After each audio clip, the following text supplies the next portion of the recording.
the Prime Minister's visit to Egypt. The Indian Muslim issue is now the subject of global debate. This even as a Pew Research survey shows that 98% of Indian Muslims surveyed said they are free to practice and propagate their religion. I'm Barkha Dutt, you're with the Mojo story. Images coming out of Egypt where the Prime Minister has completed the second leg of his foreign tour have gone viral. You're seeing them on your screen. But even as these images create a very interesting talking point back home in India, Barack Obama's comments on India's treatment of religious minorities and what he would like to say to Prime Minister Modi is also creating domestic debate. Obama's comments made to Christian Amanpour led to several BJP leaders taking swipes at the former president. A president who actually enjoyed an extremely good relationship with the Prime Minister. Finance Minister Nirmala Sitharaman spoke of how Obama bombed 6 Muslim countries. Himanta Biswa Sarma, in a tweet, referenced what he called Hussein Obamas. So like I said, from Egypt to the United States of America, the question of Indian Muslims, this at a time when the BJP does not have a Muslim member of parliament, is creating wide debate both at home and abroad. Let's introduce our panel today as we look at Modi, media, Muslims, what's true, what's not true, what's biased, what's stereotypical, and does the truth, as always, come in several shades of grey. Joining us on the program is Congress supporter and analyst Tehseen Poonawalla. Always good to see you. Also joining us is Shehzad Poonawalla, national spokesperson of the BJP. It's fun always to have the Poonawalla brothers together, divided by politics, but not, of course, united by being Indian. That much remains in common for all of us here on the program. Abbas Haider, the national spokesperson of the Samajwadi Party, is with us. Good to see you, Abbas. Also joining us is political commentator Syed Asad Abbas. Good to see you, Asad. Mohandas Pai, industrialist, venture capitalist, commentator, is with us. Always good to see you, Mohan. And finally joining us is our favorite psephologist and Pandit Yashwant Deshmukh. It's good to see all of you. Before we get started, I want to play out Nirmala Sitharaman's clip. Nirmala Sitharaman targeting Barack Obama for bombing what she called several Muslim countries. Listen in. जो कल मैंने बहुत ही आश्चर्यजनक हुई कि उसी समय जब माननीय प्रधानमंत्री जी यूएस में कैंपेन कर रहे हैं, उस समय कैंपेन मतलब भारत के विषय में सबके सामने विषय बोल रहे हैं, उस समय एक पूर्व राष्ट्रपति यूनाइटेड स्टेट्स का बयान दे रहे हैं भारत के मुस्लिम्स, जबकि विदेश के विषय के बारे में मैं थोड़ा संयम रखते हुए बोल रही हूं. यूनाइटेड स्टेट्स के विषय में हम अच्छा फ्रेंडशिप चाहते हैं, मगर उधर से भी भारत के रिलीजियस टॉलरेंस के ऊपर एक यूएससीआईआरएफ है, उनके कमेंट्स आ जाता है. राष्ट्रपति जी ने कुछ बातें बोल रहे हैं जहां शायद 6 देशों के खिलाफ, जहां मुस्लिम पॉपुलेशन डोमिनेंट है, बॉम्बिंग हुई उन्हीं के कालों में. सीरिया से लेकर के, यमन के लेकर के, सऊदी के लेकर के, इराक के लेकर के बॉम्बिंग नहीं हुआ. मोर देन 28,000, मेरे पास इतना स्पष्ट डेटा नहीं है, 7 कंट्री के खिलाफ उसी समय झगड़ा, वॉर लाइक सिचुएशन डेवलप हुआ. और मोर देन 26,000 बॉम्ब्स वे ड्रॉप्ड. ऐसे जब कंट्रीज उनके अपनी तरफ से उनके राजनीतिक निर्णय के बारे में वो करते हैं, भारत के खिलाफ एलिगेशन डालने में कहां उसको सुनने वाले लोग भी भरोसा रखेंगे. All right, let me start with Shehzad Poonawalla. Why did Nirmala Sitharaman feel the need to say this about Barack Obama? Mr. Obama, President Obama, was the one who actually profiled the Prime Minister as reformer-in-chief in Time magazine. The Prime Minister described him as my friend Barack. Now the BJP ministers are going for him. Why are the BJP ministers going for him? Is it because Obama made the comments he did about what he would like to say to the Prime Minister about treating India's Muslims better? Shehzad, why are we in this situation where ministers, not BJP supporters, not trolls, ministers, Himanta Biswa Sarma, CM of Assam, Nirmala Sitharaman is one of the senior most ministers of this government, is actually targeting Obama. Why is this happening, Shehzad? First of all, when 2 countries who are democratic and their leaders speak, I don't think assertions by one set of leaders should be considered as a showing of a mirror. And if a response comes from another set of leaders, suddenly the terminology becomes attacked, targeting. I don't think anybody has targeted President Obama. I have personally great regard for him, but stating facts is not targeting. The fact of the matter is that President Obama, in his speech, in his interview to Christian Amanpour, referred to a situation with ethnic minorities. I don't necessarily think that Muslims fall under ethnic minorities. By the way, they are religious minorities, they're not ethnic minorities. But to take that point forward, President Obama, during his own presidency, bombed 7 Muslim nations with 26,000 bombs. The race relations under Mr. Obama got perceivably worse. In fact, a CNN survey suggests that gun violence increased many-fold compared to his predecessors. Mr. Obama's track record on the promises he made about Guantanamo Bay, which he said was a violation of human rights, he never really ended up shutting down Guantanamo Bay. So if we put these facts out in the public domain, it should be taken with enough alacrity, like Mr. Obama's statements are taken. That's how democracies operate. But let me make 2 or 3 fundamental points. The point that I want to make is that, look, whatever Mr. Obama did or did not say, mean or did not mean, the fact of the matter is that, first of all, let us look at the facts within this country. When you have 70% dropout rate of Muslim girls before Mr. Modi comes into power, and now it is at 30-35%. That is development that has taken place. The fact of the matter is that every Prime Minister's scheme, whether it's the toilet Yojana, Ujjwala Yojana, whether it is the Yojana to give houses or the Yojana to give free rations, there is no discrimination between Sandra, Sultana, Shilpa, Mohit, Muhammad, Madhav. Everybody is availing those benefits, and therefore when elections are held in the Northeast, we speed those elections. The fact of the matter is that today you have a situation where Aligarh Muslim University, for instance, its budget was about 600 odd crores in 2014. Today that budget has gone up to 1200 odd crores. The fact of the matter is that the Prime Minister has been awarded by the highest civilian honor by at least 7 Muslim nations. The most recent one was Egypt. Now, Egypt is a very special case because in Cairo is the foremost university, the Al-Azhar University, which dominates Muslim thought. The Grand Mufti who sits in Cairo praised Pradhan Mantri Modi's Sabka Saath, Sabka Vikas approach. Okay. How come you ignore that? Barkha, just 10 seconds more. How come you ignore that conveniently, but you stick on to one statement made in one context? And let me just add a last one line.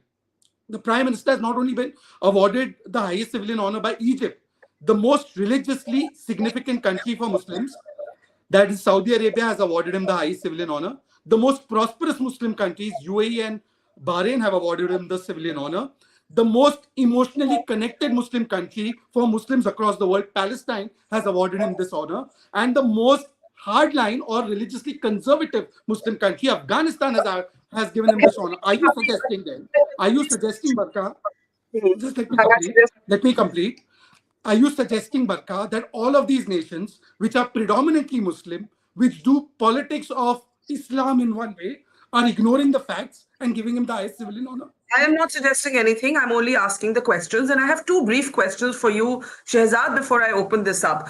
Question 1. Why would someone as experienced as Himanta Biswa use a phrase like Hussein Obama's?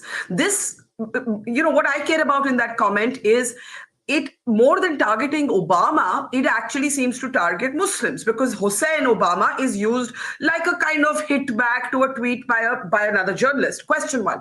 Question 2.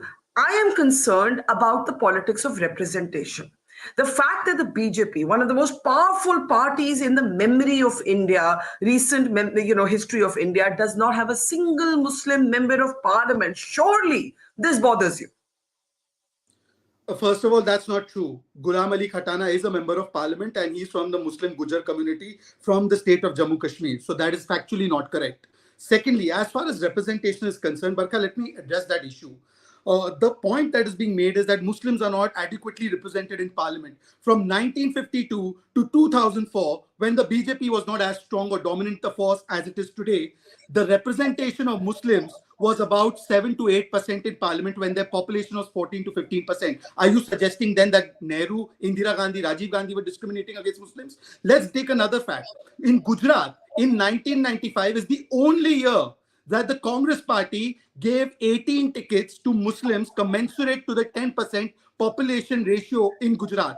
After that, they have never given Muslims, in fact, forget the figure of 18, which is 10% of their population, if you put it proportionally. The Congress party in Gujarat has never given adequate proportional representation to Muslims in Gujarat. Why is it? It's on the winnability factor. Why is it true for the Congress? But if the BJP does the same thing, by the way, the BJP, for your information, you know, Asif Ibrahim, when governments come to power, the first thing they change is the IB director. Asif Ibrahim was continued as the IB director of this country under Prime Minister Modi. If we did not trust the community, would we do that? If we did not trust a particular, or we had a particular bias, forget that. Who was our permanent representative in United Nations? Syed Akbaruddin. Please tell me which was the last permanent representative to United Okay, Nations who was a Muslim. No, let me open complete. this up? You Just 10 mentioned more Mr. seconds. Okay. Just 10 more seconds.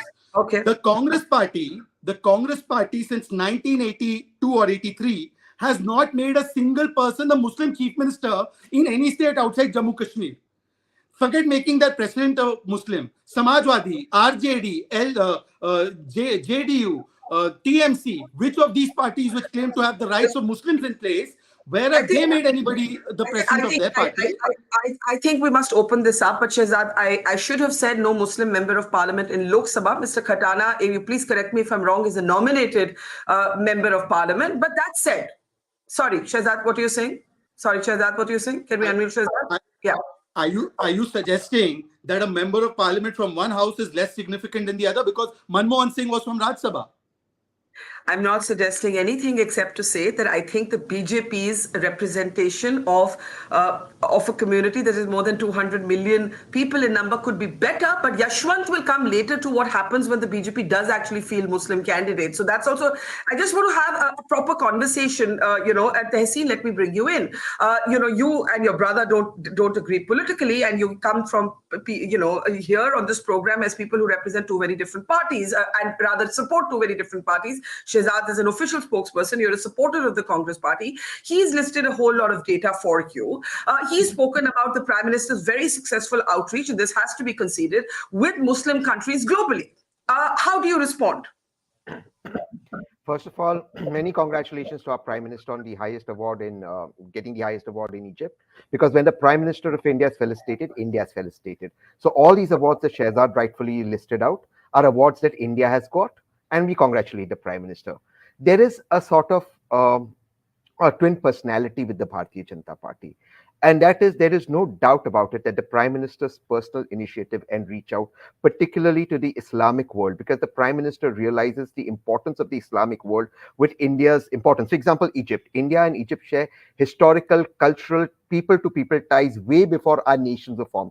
These are cultural ties going back hundreds of years ago with Iran. So the Prime Minister understands that. He's a great politician. We conceded that. So he understands that. So to that extent, he's only furthered what the previous governments have done. So congratulations. And he's taken it to a next level. But there is an alternate reality, and that reality is dog whistle. That reality is targeting the community. So it's if you were to look at it in a perspective, and it is, as you rightly in your introduction said, shades of gray. I would say in the last 1 year, the Muslim community has never had it better. The Prime Minister spoke in the BJP executive meeting, reach out to the Pasmanda Muslims. You've had a Bharat Jodo where the Muslims has first time on the street come out politically without being attacked like they were attacked in the CAA protests, etc. They were targeted. You've had movies where the action hero who has been a Muslim protagonist, I'm talking about Pathan, has gone to be the biggest blockbuster. So in that sense, the Muslims have never had it better. But there's a second side to it.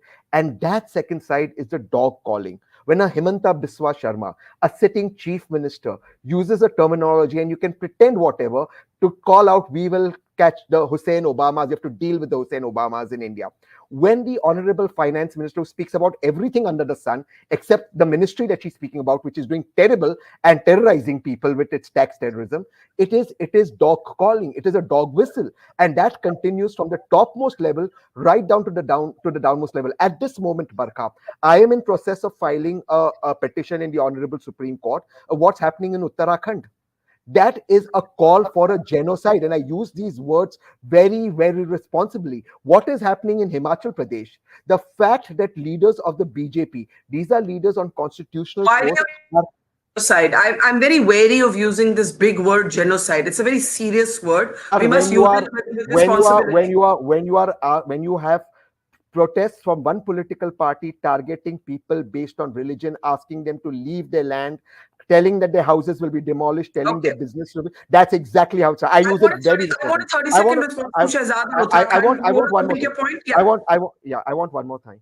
The fact of the matter is that the BJP cannot politically, it does not benefit from the Muslims, so it needs to sort of make the Muslims the villain to gain political benefits, and that is the reality of the times we live in. The Muslims don't vote for the BJP, so they have to paint a villain because they don't fight on economy, they don't fight on data. All these things that Shehzad spoke, why don't they fight on that? Why are the election campaigns about love jihad, burqa, hijab, economically boycott the Muslims, which is a new thing, started land jihad, kabar jihad? Why have they started this? Have you heard of this, Barkha?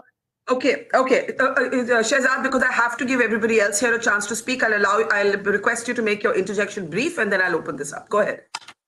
First of all, I only speak on facts and data, and the fact and data that even Mr. Yashwant Deshmukh can confirm is that out of the 19 Muslim-dominated seats in Gujarat, we swept 17. In about the 163 odd Uttar Pradesh Muslim-dominated seats, we've swept about 130. In the recently concluded ULB, the urban local body elections, about 391 of our candidates were fielded from Muslim community, and about 60 to 65 have won. Now, let me come to a larger point. Tehseen was talking to the dog whistling by Himanta Biswa Sarma.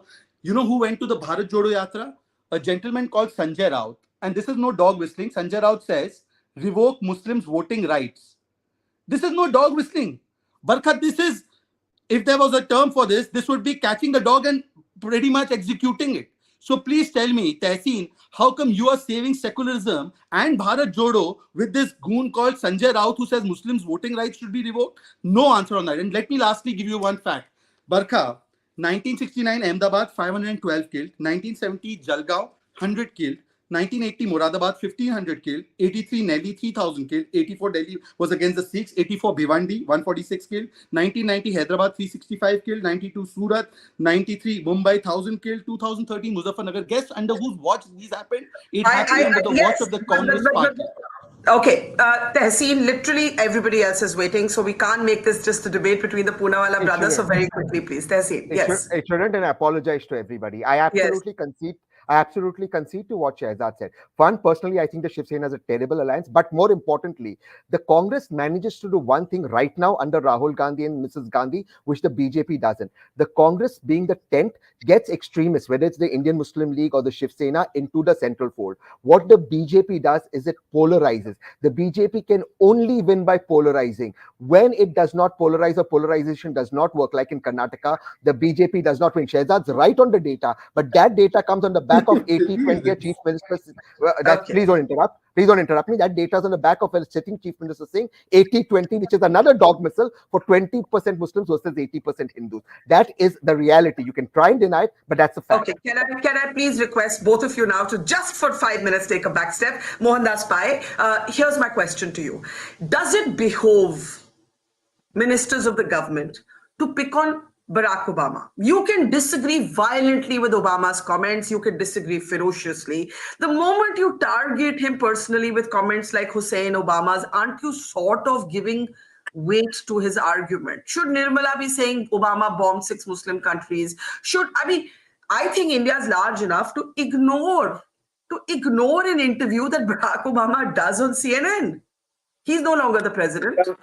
Barkha, Barkha, I would like to ask you, as a very senior, respected journalist, in the US, when they had this debate about India's media getting muzzled, why did you keep quiet and not defend India? Are you not free in this country? Don't you have this program? Is Radip not free in this country? Are 450 channels not free in this country? When you don't stand by your own country, when you look at all these fake narratives, I want you to read my column more closely than you are clearly doing in the Washington Post. I have a very complex. No, Barkha, when India was attacked in the US and Prime Minister Modi went, I tweeted and said, why are you people not supporting India about the freedom of the media in this country? We have a free media in this country despite all these fake narratives. Now we have to defend this country. I agree Hemanta Biswa's language was unacceptable. He did a wrong. But I agree with Nirmala Sitharaman to show data about what Obama has done to Muslims.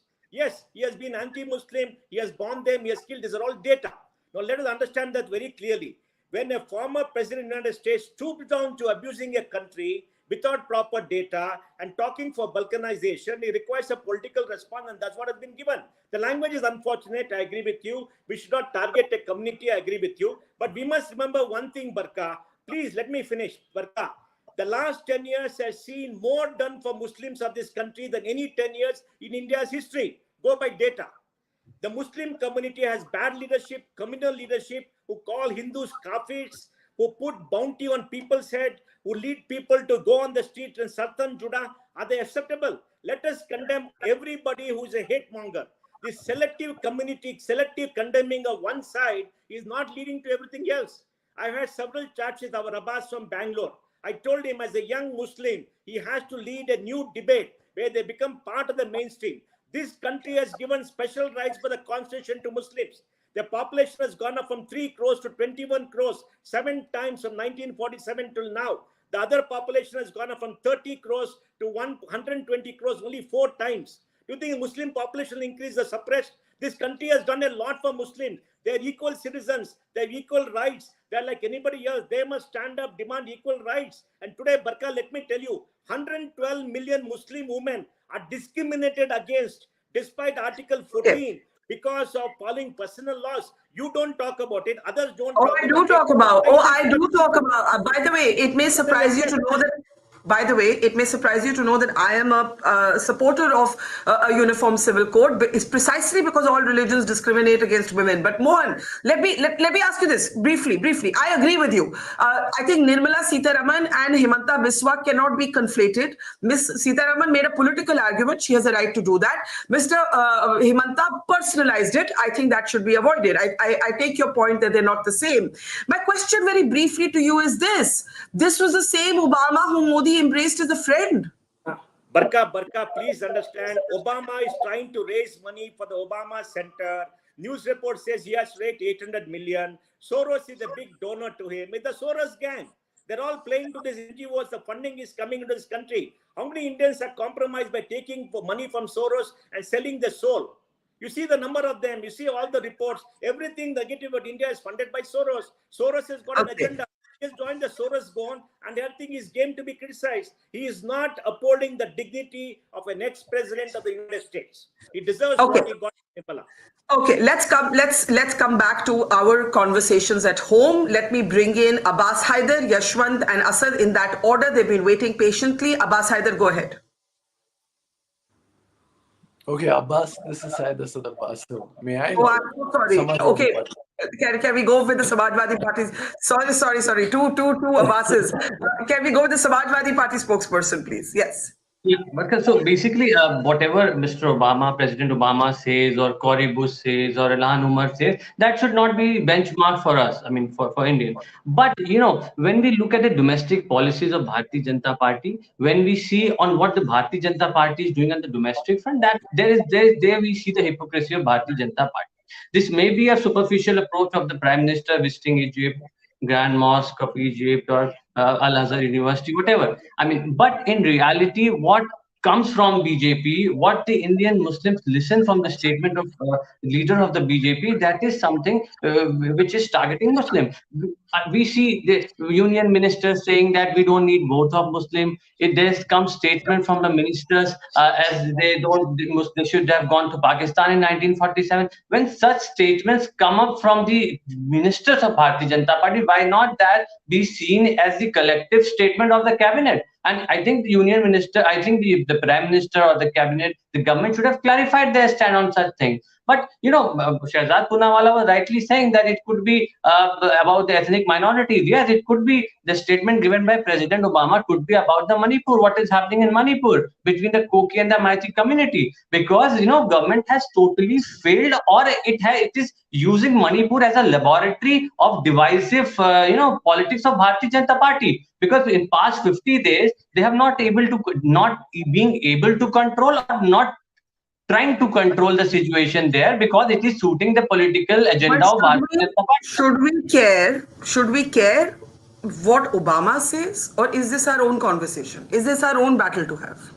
No, I think it is totally our battle, because when we see on the domestic front, BJP is not giving a single ticket to a single Muslim candidate in Uttar Pradesh in the Vidhan Sabha or the Lok Sabha. This is what the agenda of Bharatiya Janata Party. They just want to, Okay, briefly, alienate a particular Shahzad. community.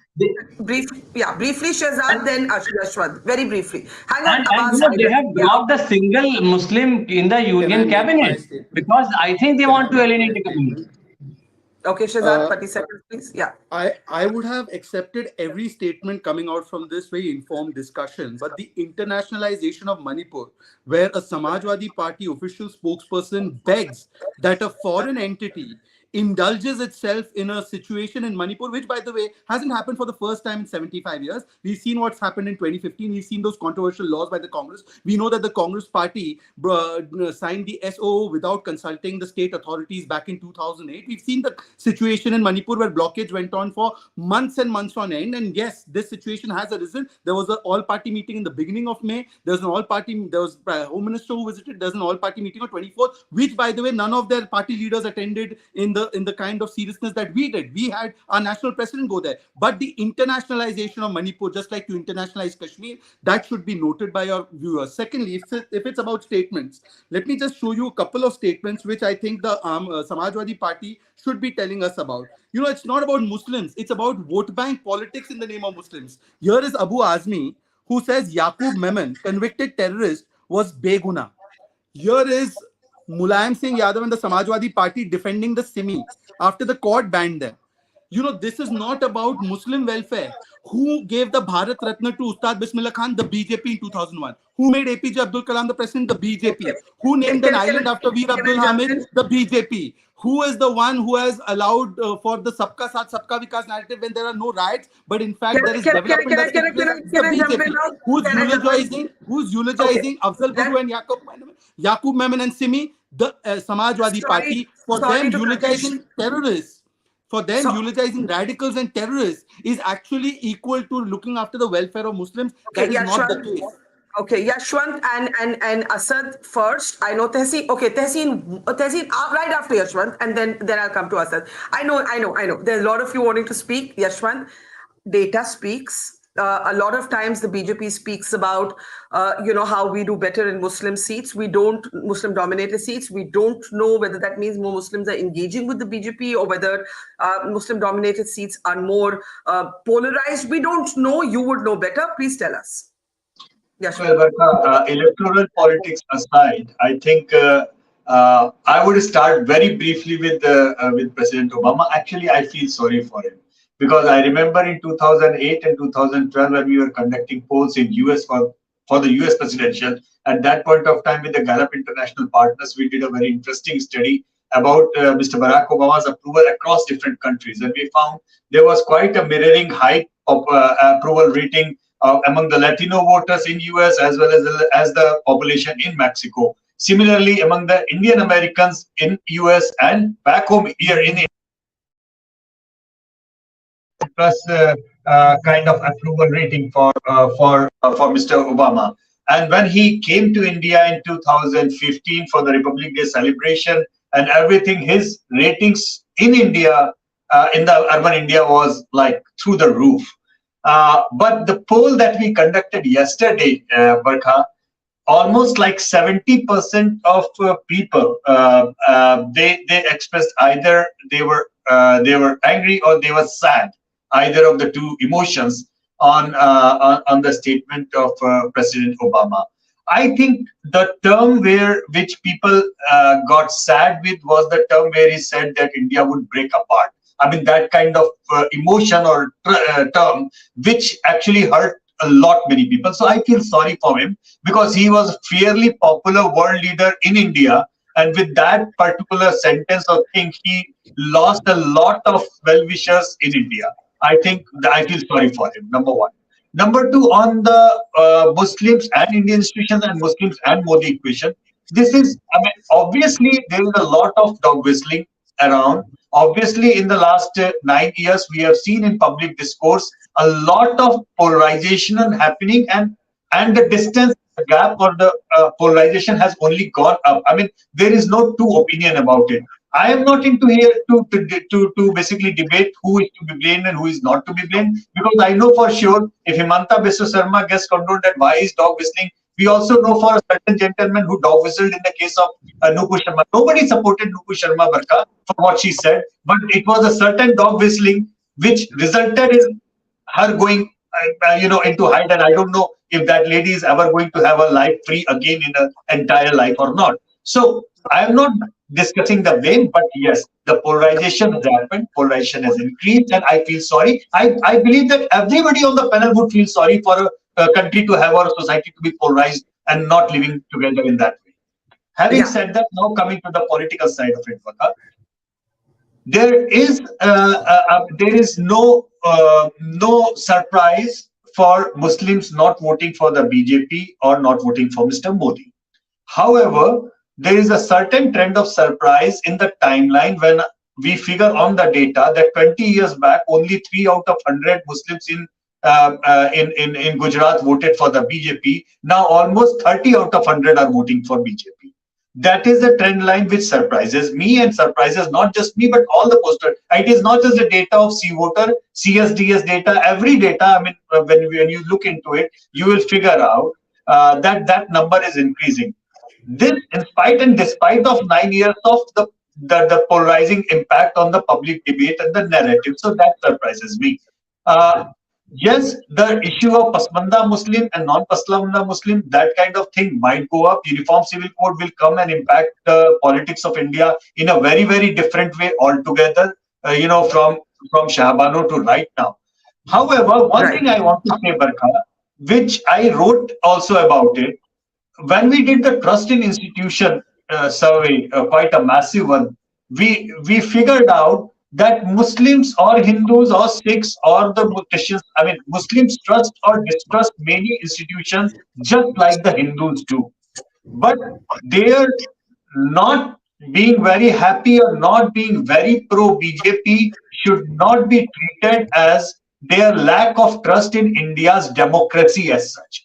It should not be seen as their lack of trust in our electoral democracy or lack in any institution. You see, they trust the prime minister. They might not trust Modi the person. That these are two different things altogether. What I'm simply that's a very important point. I think that's an excellent and a very important point.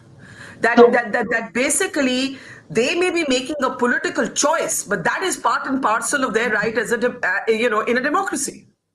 And partial of the democracy, exactly. But my point that somebody can very well decide they may or they may not vote for a certain party, and that's perfectly fine, and it should be fine with everybody.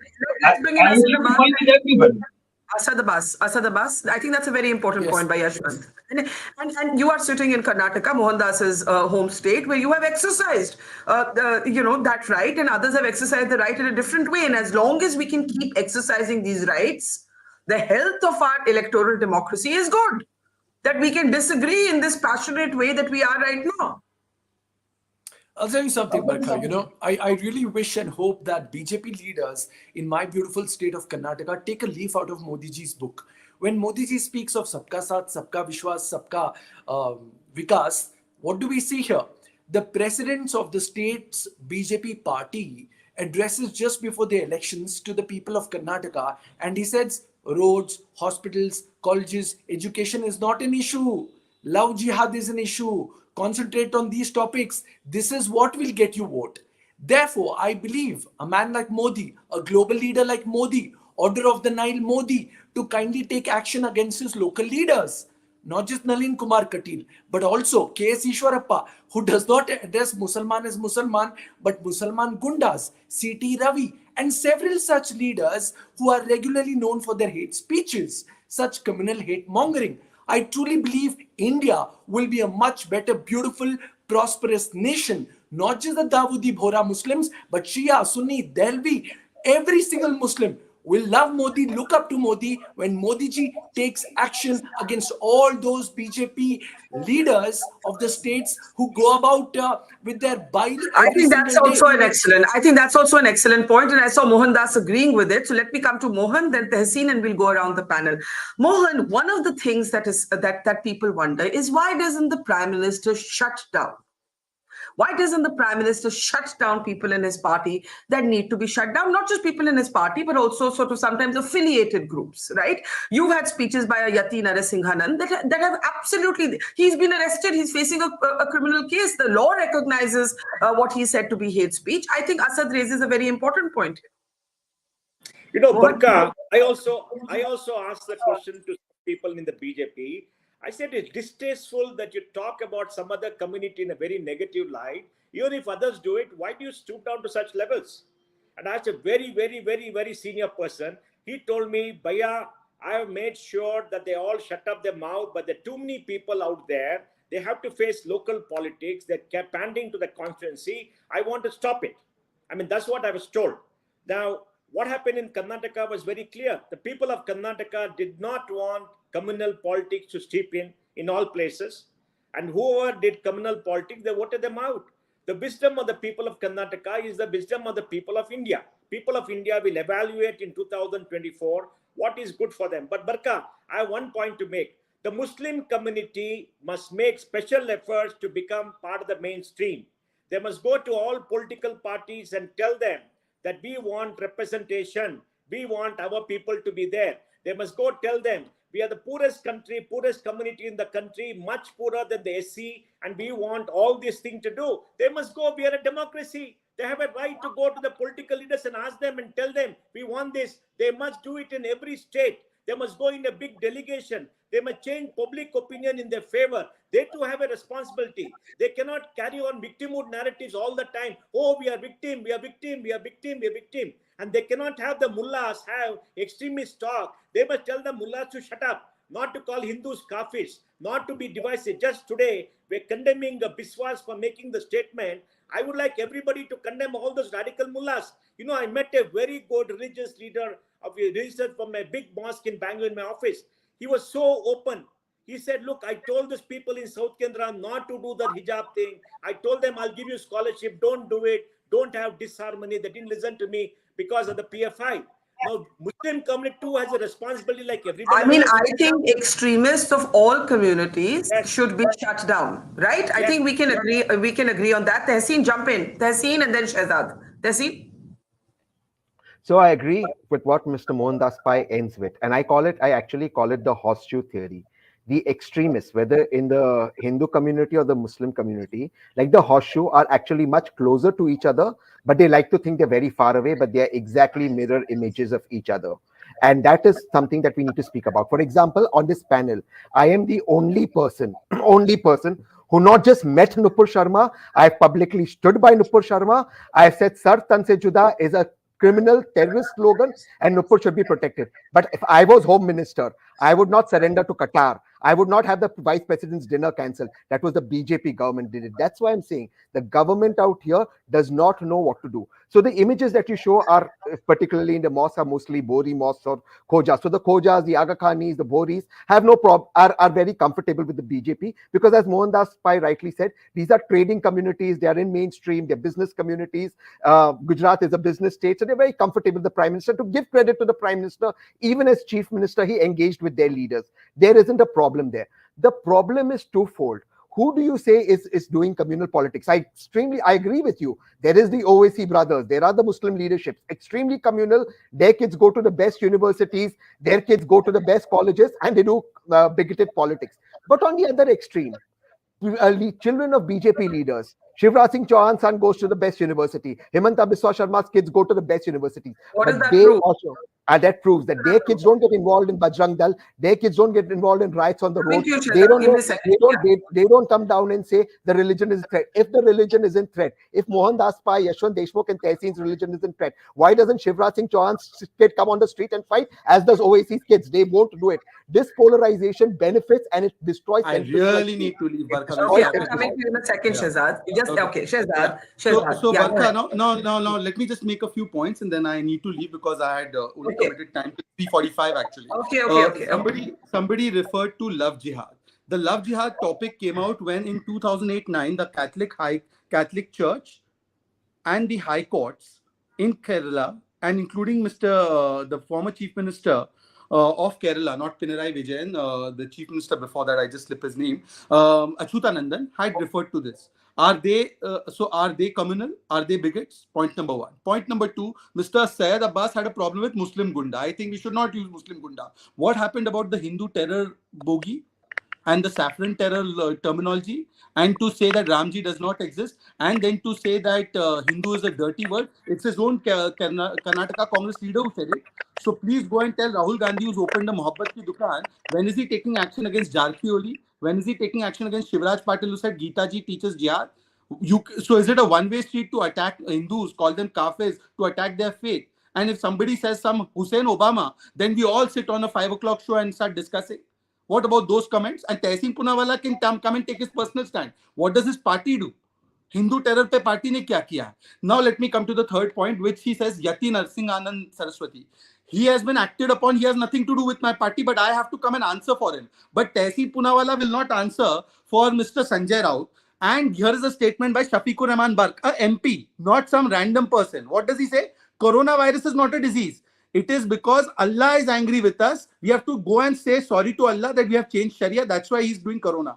Then you have Mr.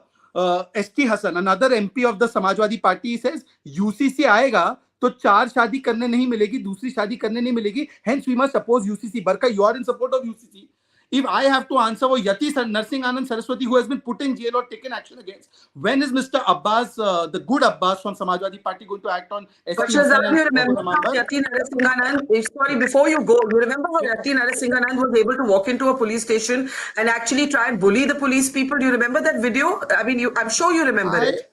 I also remember that somebody said shooting Ram Bhakts is very good, and if we got an opportunity, we'll do it again. And those people became chief minister. Killing Ram Bhakt is fine. Barkha. Is it secular? Barkha. Okay. Asad, briefly before Shahzad goes, you want to respond to him? Yeah. Very briefly, Barkha. Barkha, the problem is not love jihad. The problem is when the BJP president of Karnataka prioritized love jihad issues beyond. I can't hear you, and I promise you we haven't silenced you. I can't hear you. Okay. You're back. Okay, the simple point I'm making is there could be issues with the love jihad. Go ahead, take action.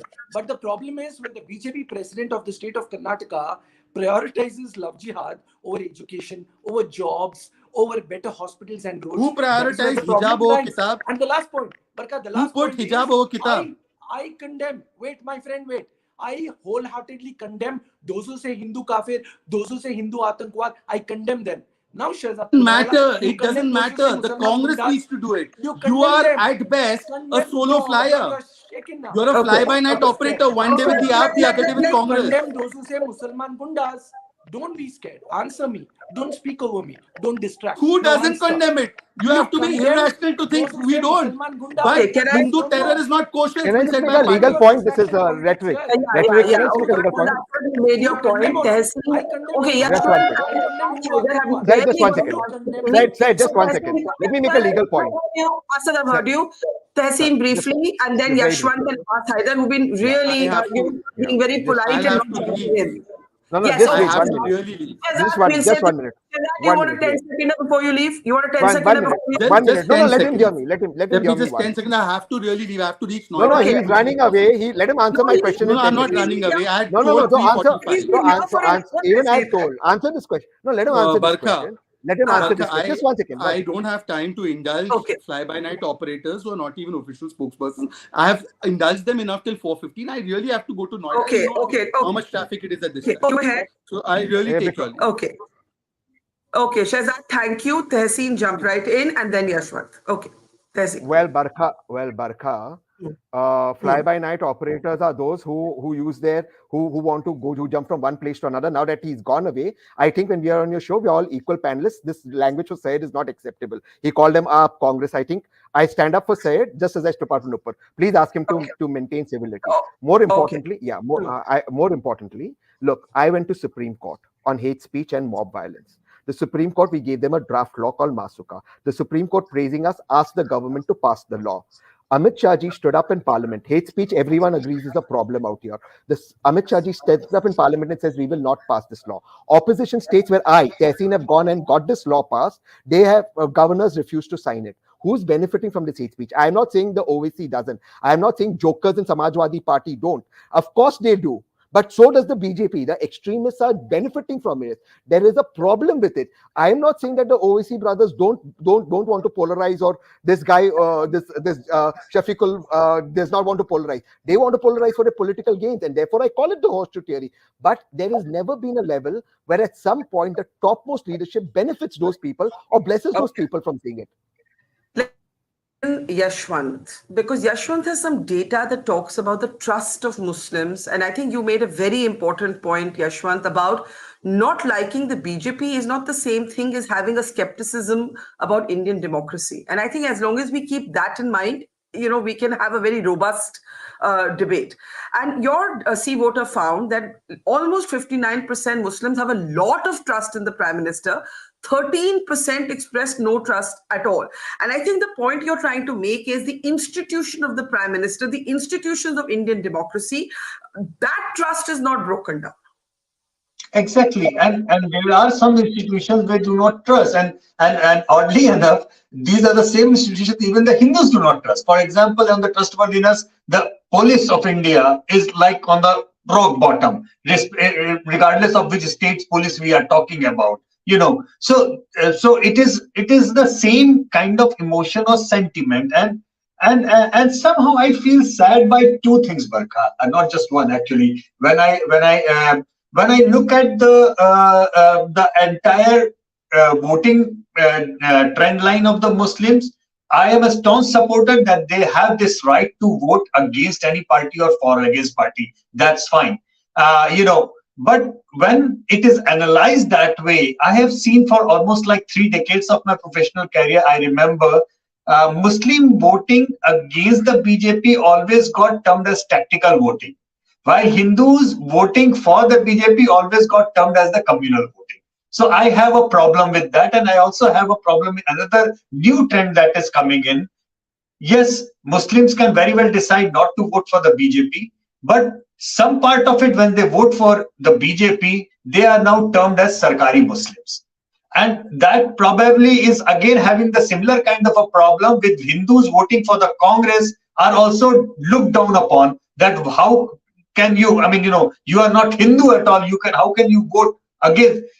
These kind of binaries, we have to do away with it. Of course, what Mohan said, that, Muslims have to really work and petition to all the parties to give more tickets to them. They should be given tickets, and the winnability thing, I think that's just an excuse, I believe, by all the parties for not giving seats to Muslim candidates for a simple reason.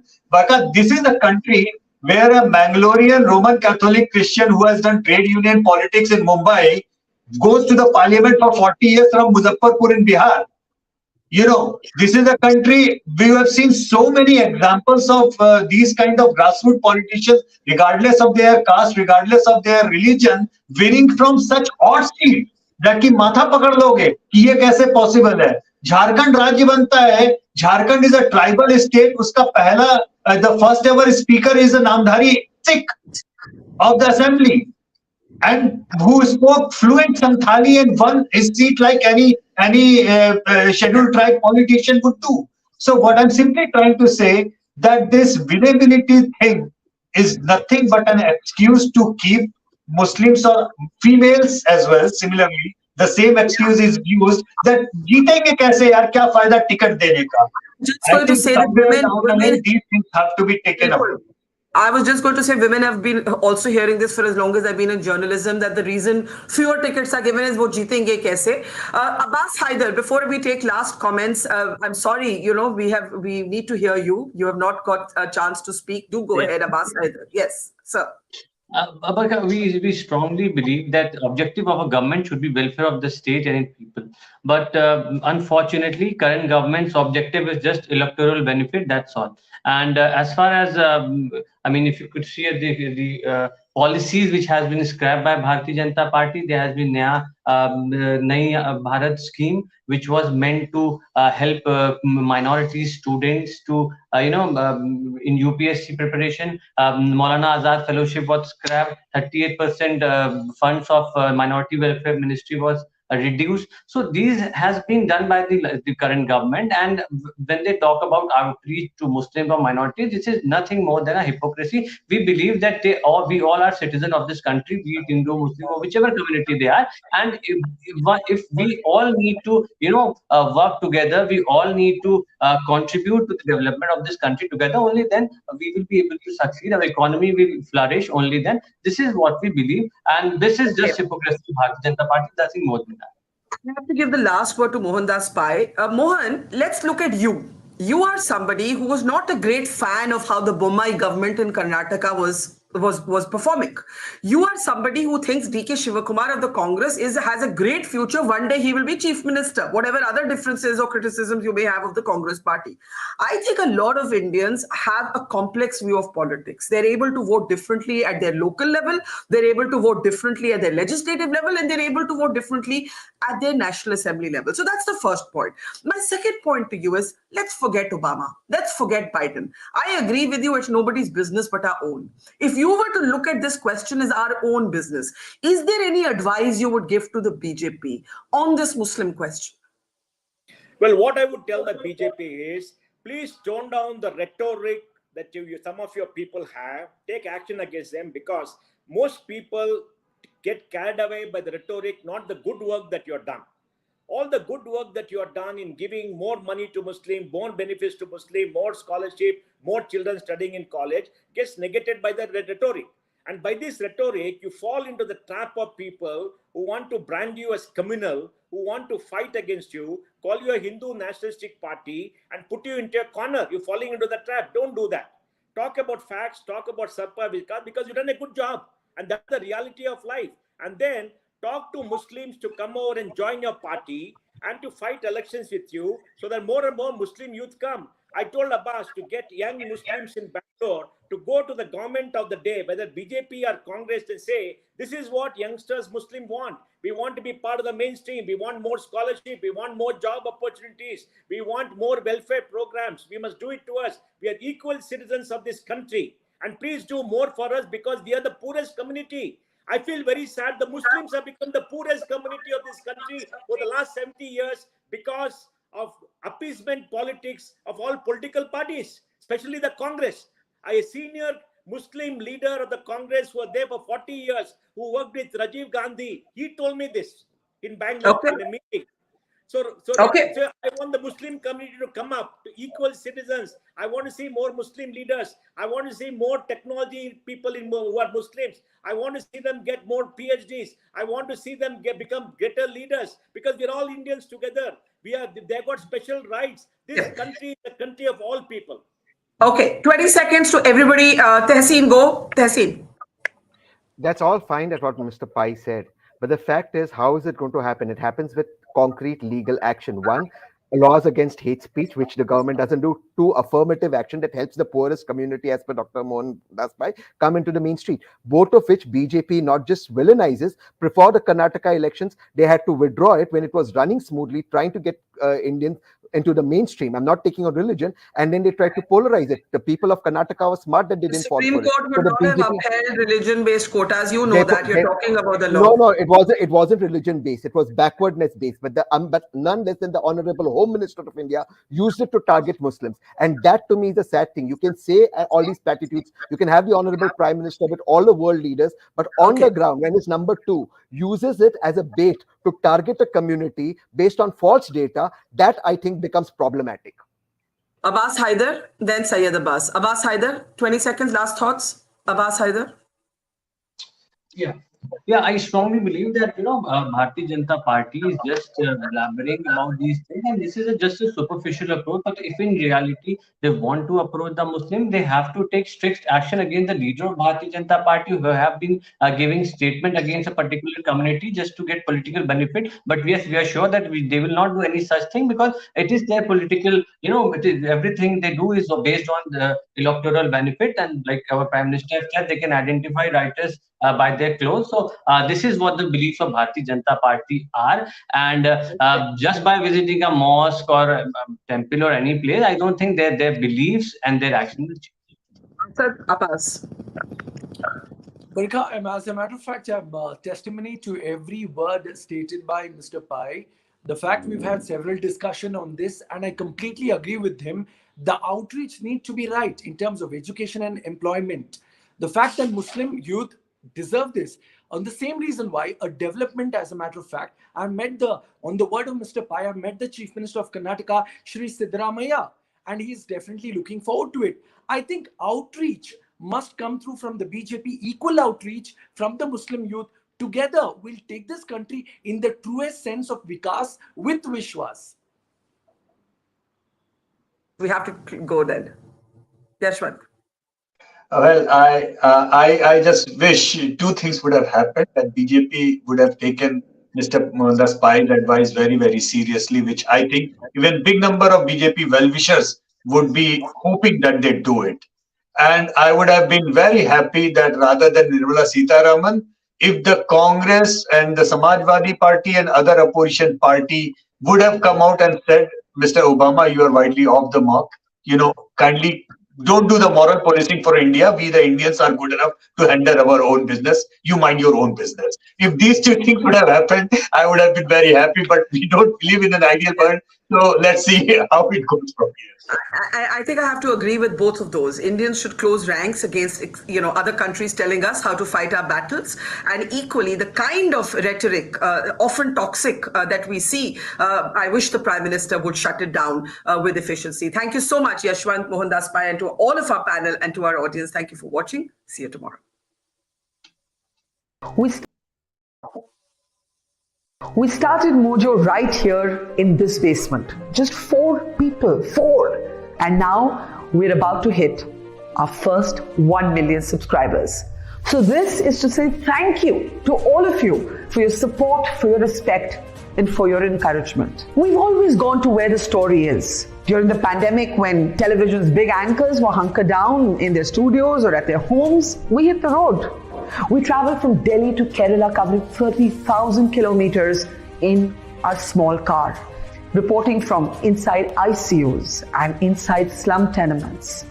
Whether it's flash floods or war zones, we've always put our boots on the ground. In fact, we're just back from Punjab, tailing the Khalistani fugitive Amritpal Singh. And through all of this, we have always put you, the people, first. In an age of partisan polarized media where most journalists are either chamcha ya morcha, we believe the story is sacred and the truth of the story is what matters. And now as we get ready for the next step, we need your help. Become a Mojo member and get first access to all our big interviews. Get a chance to ask our newsmakers questions.